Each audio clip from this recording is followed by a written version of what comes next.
அந்த சினிமாவை கொண்டு போய் சேர்க்கறது தான் இங்க அந்த கடைசி லெக் தான் வந்து இங்க இருக்கிற பிரச்சனை. முதல்ல மேடையில் இருக்கிற என்னோட டீம், அப்புறம் மேடைக்கு முன்னாடி உட்காந்துருக்கிற எங்க டீம் 2 பேருக்குமே என்னுடைய முதல் வணக்கங்கள். ஏன்னா இவங்களுக்கு வந்து இப்போ முக்கியமாக எல்லாரும் ஒரே டீம் தாங்கிறது வந்து இந்த படத்தோட வெற்றி ப்ரூவ் பண்ணிருச்சு. இல்லைன்னா எங்கள் ப்ரொடியூசர்ஸை சொன்ன மாதிரி இவ்வளோ சின்ன குறுகிய காலத்தில் அனௌன்ஸ் பண்ணி முடிச்ச கொஞ்ச காலத்தில் இந்த படத்தினுடைய இந்த படம் எப்படி இருக்குங்கிற செய்தியை நான் ஒவ்வொரு நாளுமே வந்து நீங்கள் எடுத்து சொன்னதுனால தான் ஜனவரத்து வந்து பயங்கர ஜாஸ்தியாச்சு. இதுக்கு வந்து இந்த கிரெடிட் வந்து எனக்கு வந்து பெரிய பொறுப்பு கொடுத்துருக்கோம். ஐயோப்பா, இதுக்கப்புறம் ஒழுங்கா இன்னுமே ஜாஸ்தி வேலை செய்யணும், நம்ம வேலை செய்யறது பத்தாது அப்படிங்கிறது. இப்போ எங்க டீமுக்கு நன்றி சொல்றது நான் ஆல்ரெடி நிறைய தடவை அவங்க கிட்ட சொல்லியாச்சு. இதுக்கப்புறம் ஆஃபீஸில் கூட பார்க்கும்போது சொல்லிக்கலாம். பட் ஆனால் இந்த விழாவினுடைய நோக்கம் உங்களுக்கு நன்றி சொல்றது மட்டும்தான். ஏன்னா யோசிச்சு பார்த்தா ஒரு சார் சொன்ன மாதிரி தான் எல்லாரும் ரொம்ப சின்ன ஹம்பிள் பேக்ரவுண்ட்ல இருந்து தான் வந்திருக்கோம். ப்ரொடியூசர்ஸ்ல இருந்து இந்த படத்தோட மேக்கர்ஸுமே ஒரு யூடியூப் சேனல்ல ஆரம்பிச்சு, இப்போ நானுமே ஒரு யூடியூப் சேனல்ல இருந்தோ அரல்ஸ் டெலிவிஷன்ல இருந்து ரேடியோல இருந்து அப்படி வந்த இப்போ இங்க இருக்கிற எல்லாருமே ரொம்ப ஹம்பிள் பேக்ரவுண்ட்ல இருந்து தான் வந்திருக்கோம். இப்போ வந்து சினிமா எடுத்துடலாம், அது பெரிய தனி போராட்டம்னு வச்சுக்கலாம். பட் அந்த சினிமாவை கொண்டு போய் சேர்க்கறது தான் இங்க அந்த கடைசி லெக் தான் வந்து இங்க இருக்கிற பிரச்சனை.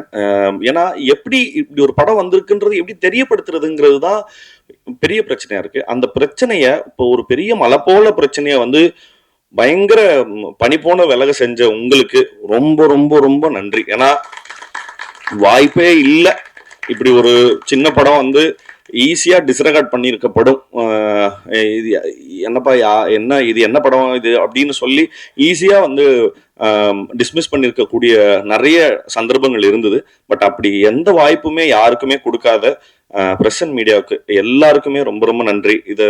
அண்ட் இந்த படத்தை வந்து சரியான விதத்துல எங்களுக்கு கைட் பண்ண சுரேஷ் சந்திரா சார் அவரோட டீமுக்கு, அப்புறம் சிட் எங்களுக்கு ஆன்லைன்ல வந்து ரொம்ப பெரிய கேம்பெயின்ஸ் எல்லாம் நடத்தி கொடுத்த ரொம்ப ரொம்ப நல்ல விளம்பர யுக்திகளை எங்களுக்கு சொல்லி கொடுத்த சிட்டுக்கும், அப்புறம் இந்த படத்தை திரையரங்க உரிமையாளர்களுக்கும் விநியோகஸ்தர்களுக்கும், அப்புறம் அது எல்லாத்தையும் தாண்டி தமிழக மக்களுக்கும் சரி.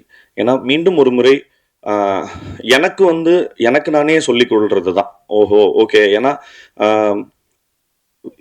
ஒவ்வொரு தடவையும் என்கிட்ட கண்டென்ட்டை தவிர்த்து வேற எதுவுமே கிடையாது எடுத்துட்டு போய் ஷோகேஸ் பண்றதுக்கு.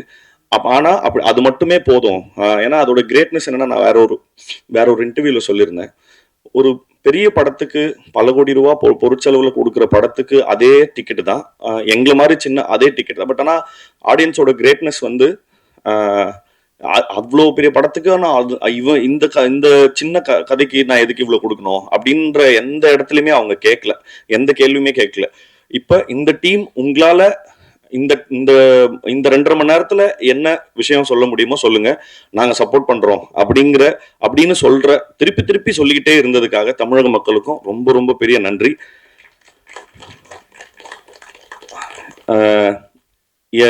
எங்க டைரக்டர் சொன்ன மாதிரி எங்களுக்கு சொல்றதுக்கு நன்றியை தவிர்த்து புதுசா எதுவும் இல்லை. ஆனா நன்றி மட்டும் நிறைய தடவை சொல்ல வேண்டியது இருக்கு. Thank you so much. நன்றி.